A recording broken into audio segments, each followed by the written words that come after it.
And I said, I know what's going on between you and Charles, and I just want you to know that. And she said to me, very interesting, she said to me, you've got everything you've ever wanted. All the men in the world fall in love with you. You've got 2 beautiful children, what more do you want? And I didn't believe what she said anyway. So I said, I want my husband. And she said, well, and she looked down the whole time. Queen Consort Camilla, the manipulator, the ultimate third wheel, the mistress, the homewrecker. That's what they call her. The woman Britain never wanted. Even today, she stands in the shadow of Queen Diana, the people's princess she could never replace. Hated, ridiculed, pelted with bread rolls, Camilla was so despised that even after Diana's death, she feared her ghost. But how did it come to this? Why is she still Britain's most unforgivable villain? Is there something we missed? Or was this love triangle doomed from the start? And I said, Camilla, I'd love to have a word with you if possible. And she looked really uncomfortable, put her head down. She said, oh yes, right. And I said to the 2 men, okay boys, we'll just have a quick word with Camilla, and I'll be up in a minute. And they shot upstairs like chickens with no heads. And I could feel upstairs all hell breaking loose. What is she going to do? 1981. A 19-year-old girl is plucked from being unknown and thrust into the spotlight as Britain's next princess. She's young, beautiful, and seemingly perfect for the role. The nation watches in awe as she steps into a real-life Cinderella story. Except this one doesn't come with a happily ever after. Diana first met Prince Charles at just 16 years old. At the time, he was dating her older sister, Sarah. Fast forward a few years, and suddenly Diana finds herself on the radar of the future king. By the summer of 1980, Charles was considering her as a potential bride. A romantic sailing trip, a cozy weekend at Balmoral Castle, and a formal introduction to the Queen herself, the royal machine was in motion. By February 6, 1981, Charles proposed. Diana barely knew him. Their engagement was announced just 2.5 weeks later, and when reporters asked if they were in love, Charles famously said, "Whatever in love means." Not exactly the fairy tale answer we expect from Prince Charming, but the world was still spellbound. And finally, on July 29, 1981, the entire planet tuned in to watch the wedding of the century. St. Paul's Cathedral overflowed with royalty and dignitaries. 750 million people worldwide watched Diana glide down the aisle in her 9,000-pound wedding dress with a 25-foot train. The streets of London were lined with 600,000 cheering fans. To the outside world, it looked magical. But I was actually crying out because I wanted to get better in order to go forward and continue my duty and my role as wife, mother, Princess of Wales. So, yes, I did inflict upon myself. I didn't like myself. I was ashamed that I couldn't cope with the pressures. What did you actually do? Well, I just hurt my arms and my legs. And I work in environments now where I see women doing similar things, and I'm able to understand completely where they're coming from. But Diana was already uneasy. At the altar, she accidentally mixed up Charles's name, calling him Philip Charles instead of Charles Philip. A small mistake? Maybe. Or a subconscious sign of nerves. Then there was the missing vow. Unlike previous royal brides, Diana refused to say she would obey Charles, a move that raised eyebrows across Britain. But the biggest problem wasn't what was said at the altar. It was what was left unsaid. Because behind the grand spectacle, behind the extravagant gown, behind the millions of adoring fans, Diana was already competing with another woman. Diana settled into royal life with Charles, dividing their time between Kensington Palace and Highgrove House. She quickly became a global icon, graceful, warm, and adored by the public in a way that Charles never was. When Diana became pregnant, the excitement was off the charts. The royal family announced it with joy on November 5, 1981. But even pregnancy didn't shield her from what was happening behind closed doors. 3 months later, she threw herself down a staircase. She later admitted she did it on purpose. She was miserable, trapped, and drowning in loneliness. Royal doctors rushed. The baby was fine, but Diana was not. On June 21, 1982, Prince William was born. Diana, in true modern mother fashion, decided to take him on a major tour of Australia and New Zealand, something no royal mother had done before. The public adored her even more for it. Then came Prince Harry in 1984. And for a brief moment, Diana and Charles seemed close. She later admitted that they were happiest when she was pregnant with Harry. But even then, Charles had wanted a girl. It was becoming clear they were just too different. Diana was warm and emotional, while Charles was reserved and distant. Their 12-year age gap only made things worse. 5 years into the marriage, the cracks were no longer just cracks, they were holes. Do you find it a very daunting experience that yesterday you were a nanny looking after children, now you're about to marry the Prince of Wales, and one day you would, in all likelihood, be Queen? It's a tremendous change for someone, if I may say, of 19 to make all of a sudden, the transition. People were confused. What exactly is going on? From the outside, they were the perfect royal couple. But inside the palace, only Diana knew what was going on. Charles' heart already belonged to someone else, someone who had never truly left. Let's just say, this love story was never meant for three. Before Diana, before the grand wedding, before the messy scandals, there was Camilla. Camilla Shand.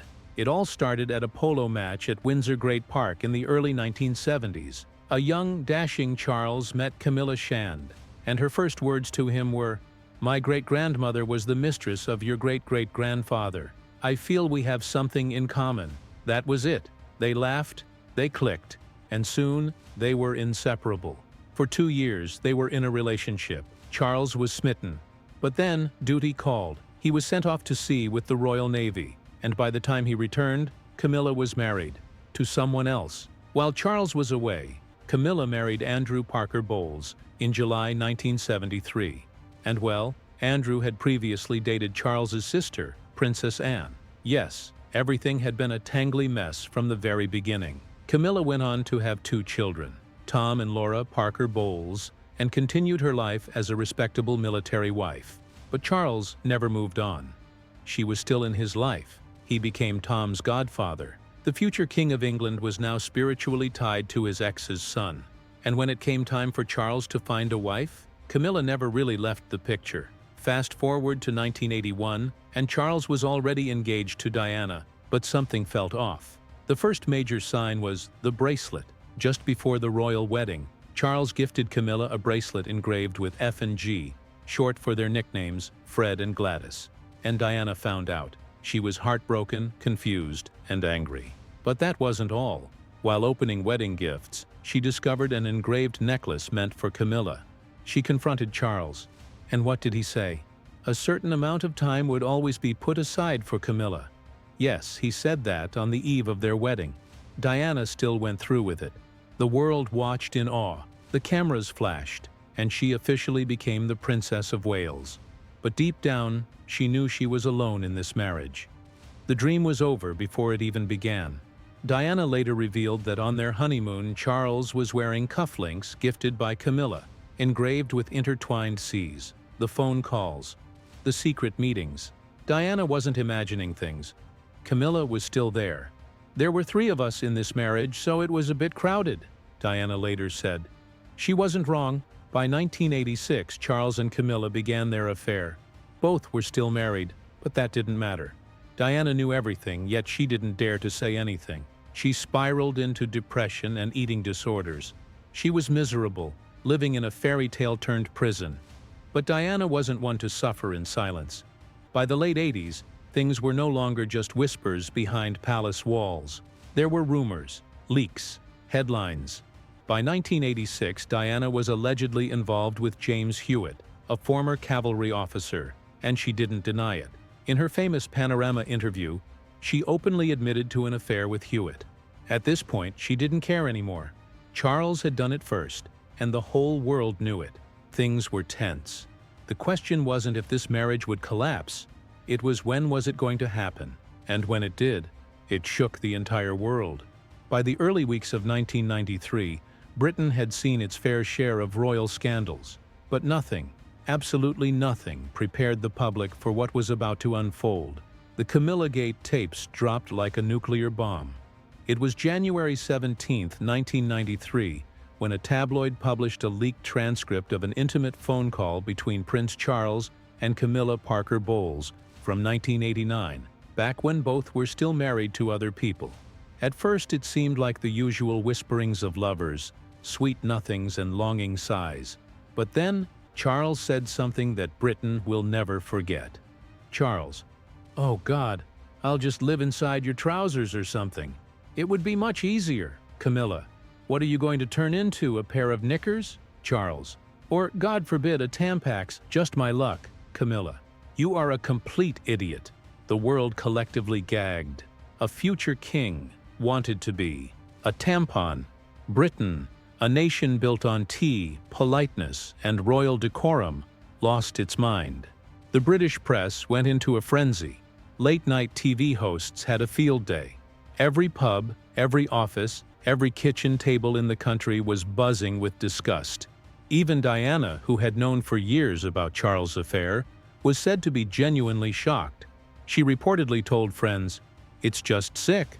Even more devastating was the public backlash. For the first time, loyal royalists, people who had always supported the monarchy no matter what, started to question, is this man really fit to be king? The establishment, typically loyal to Charles, was deeply uncomfortable. Tabloids branded him the Prince of Perversion. Political figures whispered that he had shamed the royal family. The Queen wasn't amused. For a family that lived and died by public perception, this was an absolute catastrophe. Then, in June 1994, Charles did something no royal had ever done before. He sat down for a TV documentary about his life, and when asked directly if he had been faithful and honorable to Diana, he hesitated and then dropped the bombshell. Yes, yes, until it became irretrievably broken down, us both having tried. He basically meant that he actually cheated, but only after the marriage was already doomed. Sure, Charles tried to soften the blow, claiming that Camilla had been a friend for a very long time and will continue to be a friend for a very long time. But by then, the damage was done. For years, Charles and Camilla had managed to keep up appearances. But the tapes changed everything. The world now had proof of their affair. For Diana, it was a public humiliation on an unimaginable scale. The public was ready to burn Charles at the stake. The royal family had survived wars, political upheavals, and assassination attempts. But in 1993, it nearly collapsed because of a tampon joke. By the early 1990s, the fairy tale had completely crumbled. The Prince and Princess of Wales were no longer pretending to be happy, and the world watched as their marriage fell apart in real time.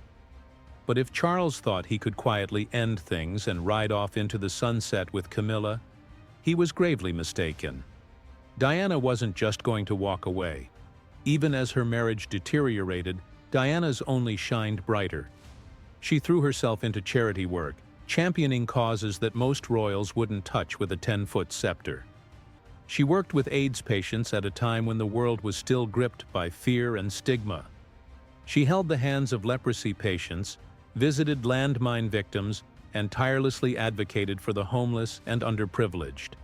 By 1991, she was carrying out nearly 400 engagements a year. The royal family may have been embarrassed by her emotional openness, but the public adored her for it. And just then, separation became official in December 1992. But as we all know, they had something completely different going on behind the scenes.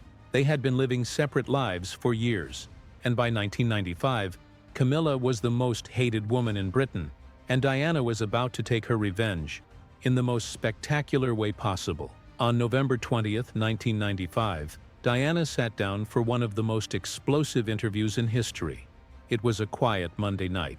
Millions of Brits turned on their TVs expecting the usual evening programming. Instead, they got an all-out royal exposé. In a calm, composed voice, Diana annihilated the monarchy in front of 23 million viewers. She didn't hold back. There were 3 of us in this marriage, so it was a bit crowded. That's what she said. She had her own mental health struggles. I was bulimic for several years. You inflicted upon yourself because your self-esteem is at a low ebb. The royal family saw her as a threat. It was raw, shocking, and completely unprecedented. The British public erupted. For the first time in history, people openly questioned whether Charles should even be king. The Queen was absolutely livid. Diana had crossed a line, and there was no going back. By early 1996, things had spiraled out of control. The royal family had had enough. On August 28, 1996, Charles and Diana's divorce was finalized. Diana walked away with a £17 million settlement, a full access to her Kensington Palace home, and the right to keep her Princess of Wales title, though she lost the Her Royal Highness status. Charles walked away with, well, a whole lot of damage control to do. But Diana wasn't done making headlines. With the chains of marriage broken, Diana was free, and she made sure everyone knew it. She started dating heart surgeon Hasnat Khan and later billionaire Dodi Fayed. She traveled, she worked, she thrived. And then another scandal. In 1996, topless photos of Diana sunbathing were leaked to the press. The pictures, taken from a long-distance lens, were a massive invasion of privacy. The royal family was mortified. The public was divided at this point. Was this Diana embracing her freedom? Or was she being reckless? One thing was certain, Diana was living life on her own terms. But then, something unthinkable happened. On August 31, 1997, the world woke up to unthinkable news. Princess Diana was dead. She had been in Paris with her companion, Dodi Fayed, when their car crashed inside the Pont de l'Alma tunnel. The Mercedes, driven by Henri Paul, had been speeding away from a swarm of paparazzi. Dodi and Henri died instantly. Diana was alive, barely. Paramedics fought to save her as she was rushed to Pitié-Salpêtrière Hospital. For hours, the world held its breath. And then, at 4 a.m., she was pronounced dead. The people's princess was gone. Britain was devastated. People flooded the streets, leaving mountains of flowers outside Kensington Palace. Candles, handwritten letters, and photographs of Diana smiling, radiant as ever, covered the sidewalks. The grief wasn't just in Britain. It was global. Her funeral on September 6th became one of the most watched events in history. 32 million Brits tuned in, 50 million Americans watched, and about 2.5 billion people around the world witnessed the farewell. The image of Prince William and Prince Harry, walking behind their mother's coffin, haunted the world. Her brother, Lord Spencer, delivered a powerful note. She proved in the last year that she needed no royal title to continue to generate her particular brand of magic. It was a pointed jab at the monarchy, a reminder that Diana had outshone them all. The tragedy should have ended there, but it didn't, because questions immediately started swirling. Was Diana really killed in an accident? Or was there something more sinister at play? Some blamed the paparazzi, claiming they had chased her to death. Others whispered of something far darker, a royal plot to silence the woman who had become too powerful. Even Prince Harry himself later admitted that he once believed his mother had been murdered. Diana's death cemented public hatred for Camilla. People never forgot who had caused Diana's misery. For years, Camilla couldn't show her face in public without being booed. Tabloids dubbed her the most hated woman in Britain. Even though she eventually married Charles in 2005, she never fully escaped Diana's shadow. Diana was gone, but her impact never faded. Her humanitarian work, her kindness, her ability to connect with people, it made her a legend. Even in death, she was larger than life. For the millions who still adored her, one thing was clear. Diana was and always will be the real Queen of Hearts. But then Charles did something that no one had imagined. 1998, Charles and Camilla step into the spotlight. It had been over a year since Diana's tragic death. The nation was still mourning, but Charles was ready to bring Camilla into the light. On July 10, 1998, Camilla met Prince William for the first time. Prince Harry would meet her later, at his own pace. For Charles, this was a crucial step. If he wanted the public to accept Camilla, he had to start with his sons. Later that year, he threw a lavish 50th birthday party. The guest list was filled with royalty and dignitaries. But there was one notable absence: Queen Elizabeth. She refused to attend because Camilla would be there. Even as heir to the throne, Charles couldn't force his mother's approval. Not yet. 1999 was the year of their first official public appearance. The British press had waited years for this moment. On January 28, 1999, Charles and Camilla stepped out together, officially or the first time. The event was a birthday party for Camilla's sister, held at the Ritz Hotel in London. 200 photographers and reporters swarmed the entrance, cameras flashing. Charles and Camilla arrived separately. But when the party was over, they left together. Charles, knowing he had a PR disaster on his hands, did what any public figure would do: he hired an expert. Then came Mark Boland, a media strategist with one job: fix Camilla's image. Boland carefully crafted a redemption arc. Step by step, he softened Camilla's public persona. She began attending events with Charles, but subtly, she always in the background, never stealing the spotlight. She took on charity work, focusing on osteoporosis awareness. The message was clear: she's not just the other woman, she's a woman of substance. But there was one last hurdle: Queen Elizabeth II. For years, she had ignored Camilla's existence. If Charles wanted to marry her, he needed his mother's blessing. And then, it happened. At the 60th birthday party of former Greek King Constantine II in 2000, the Queen finally acknowledged Camilla. It was a brief interaction, but the significance was undeniable. The Queen's silent disapproval had been the biggest roadblock, but now it was fading. The slow and painful process of making Camilla acceptable was working. By 2001, Camilla was no longer hiding. She officially joined Charles at public engagements. She became president of the Royal Osteoporosis Society, giving speeches, attending fundraisers, and proving she could be a working royal. The long journey to becoming Charles's wife was nearly complete. Now, there was just one final step: a wedding. Queen Elizabeth II was never Camilla's biggest fan. In fact, she detested her. She saw Camilla as the woman who had thrown the monarchy into chaos, the reason behind the scandalous divorce. The Queen Mother had an even stronger hatred for Camilla. To her, this woman had nearly brought down the monarchy. Even after Diana's death, the public blamed Camilla for everything that had happened. She was labeled the most hated woman in Britain, if not the world. So when Queen Elizabeth finally agreed to let Camilla be Queen Consort, it wasn't out of love. It was because of an unspoken deal behind the scenes, one that involved none other than Prince Andrew.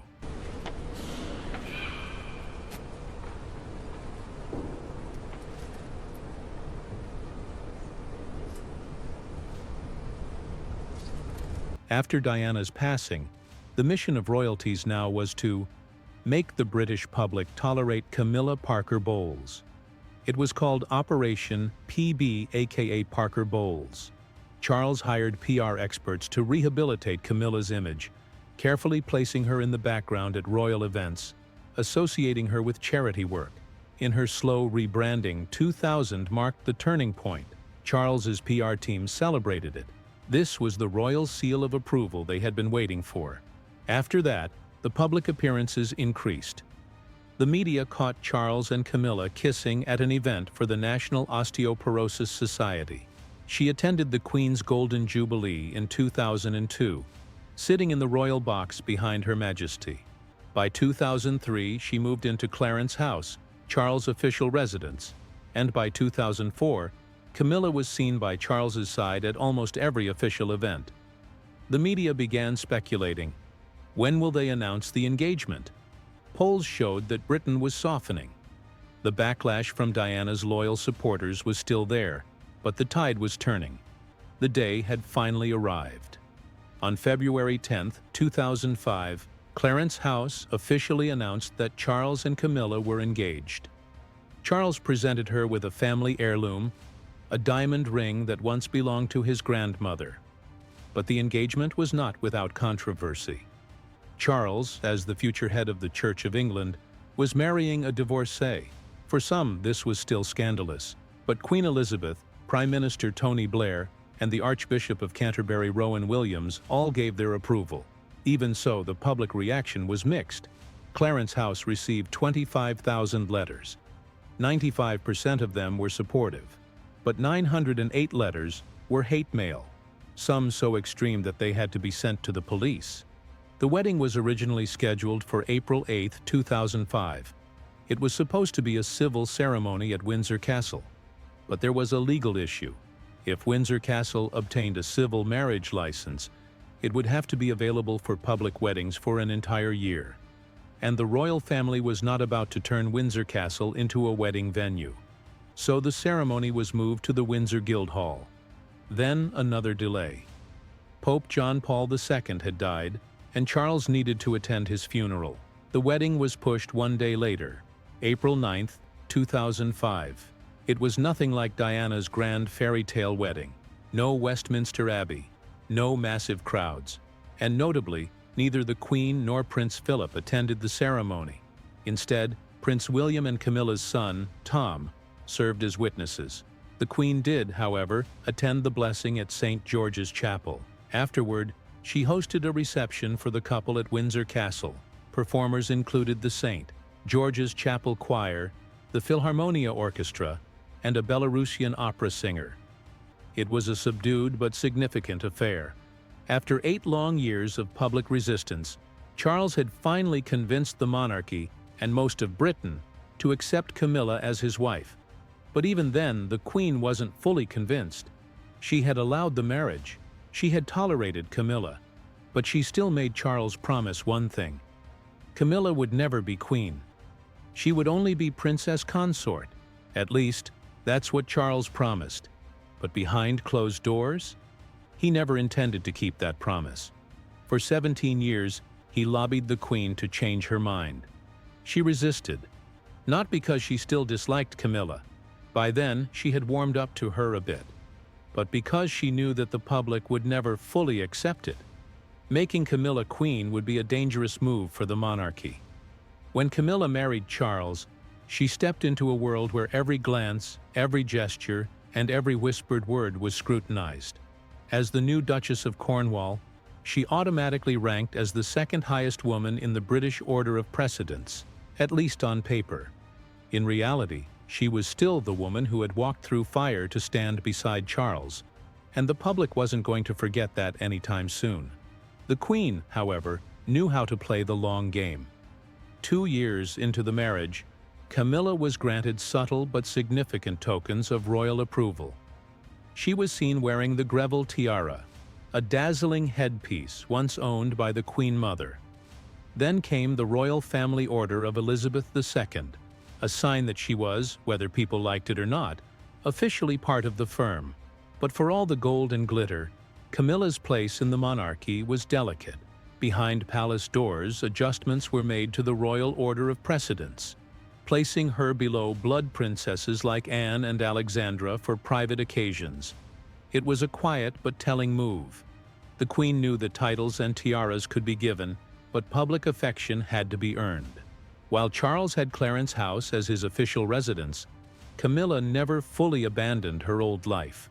She still kept Ray Mill House, the home she had lived in before marrying Charles, a sanctuary where she could simply be herself, away from palace formality. She divided her time between official engagements and quiet moments with her children and grandchildren, a balancing act that defined her life as a royal. By 2012, on the couple's 7th wedding anniversary, Queen Elizabeth made another move, appointing Camilla to the Royal Victorian Order. Then came another unexpected gesture, a pub named in her honor. Located in Poundbury, a town built on Charles's vision, the Duchess of Cornwall Inn became a charming little symbol of Camilla's integration into royal life. The Queen continued to solidify Camilla's position, making her a member of the British Privy Council in 2016, and later appointing her a Royal Lady of the Most Noble Order of the Garter in 2022. With every passing year, the monarchy subtly reshaped itself around her presence. Then came the moment that changed everything. On September 8, 2022, Queen Elizabeth II passed away, and Charles ascended the throne. In his first address as king, he paid tribute to his darling wife, Camilla, thanking her for her steadfast devotion to duty. The words were heartfelt, but they could not erase history. 2 days later, Camilla stood beside Charles at the Accession Council. witnessing his formal proclamation as king. It was the final official confirmation that she was now Queen Consort, a title that had once seemed impossible for her to hold. And yet, in a rare move, the transition was relatively smooth. Months before her passing, Queen Elizabeth had made her wishes clear. Camilla was to be Queen Consort. It was a statement that left little room for debate, and most of the British public, worn down by decades of royal drama, accepted it with resignation. But acceptance does not mean adoration.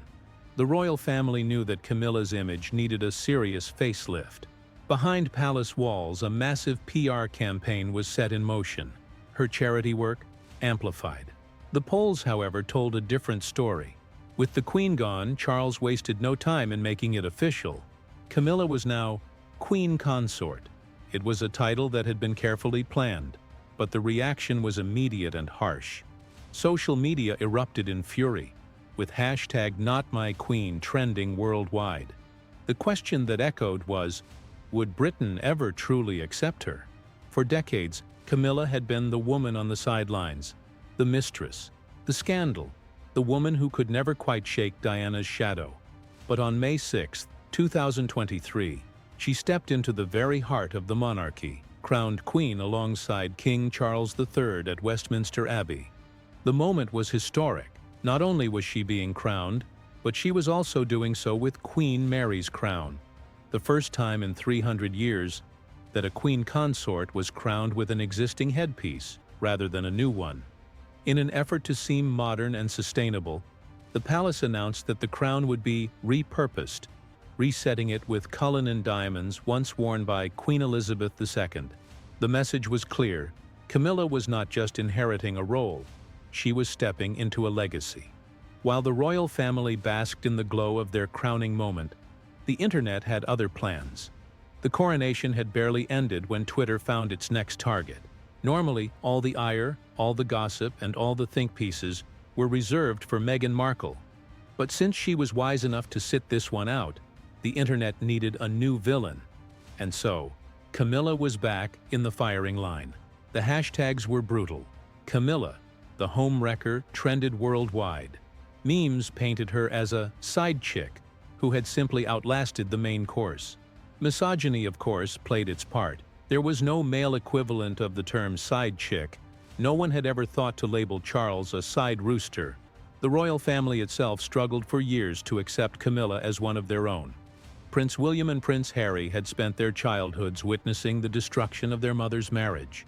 They knew the pain of Diana's heartbreak, and as they grew up, their resentment toward Camilla only deepened. They had nicknames for her: Lady Macbeth, Cruella de Vil, the Witch of the West. She was not just their father's lover, she was a symbol of everything that had gone wrong. Harry later revealed in his memoir, Spare, that he and William had begged their father not to marry her, fearing that she would become the wicked stepmother of every royal nightmare. Their pleas, of course, were ignored, and in the years that followed, Harry's relationship with Camilla only grew colder. In Spare, he accused her of leaking private information to the press to burnish her own reputation. He called her a villain, an accusation that, according to royal insiders, Charles has never forgiven. No one disses Camilla in royal circles and gets away with it. Despite all the headlines, the scandals, the hatred, Camilla had survived. She had spent years carefully stepping around public hostility, remaining in the background, never demanding the spotlight. In the early years of her marriage to Charles, palace sources had even floated the idea that she might take on the title Princess Consort, rather than Queen Consort, as if that might make her more tolerable to the public. But in February 2022, Queen Elizabeth II made it clear it was her sincere wish that Camilla be known as Queen Consort when the time came. From there, the rebranding of Camilla accelerated. She was presented as warm, relatable, a devoted wife who had simply followed her heart. What had once been a scandalous affair had transformed into a story of endurance, a love that had stood the test of time. She had never sought the throne. She had never expected to wear the crown, but she had fought for Charles, and Charles had fought for her. And in the end, the woman who was never meant to be queen became one, because Charles refused to let her go. But somehow he did let go of Diana. Life is ironic like that, but what do you think? Was this really a fairy tale gone wrong? Let us know in the comments. And if this got you yearning for more, make sure to check out Tori Spelling's Tragedy, a Hollywood downfall filled with family drama.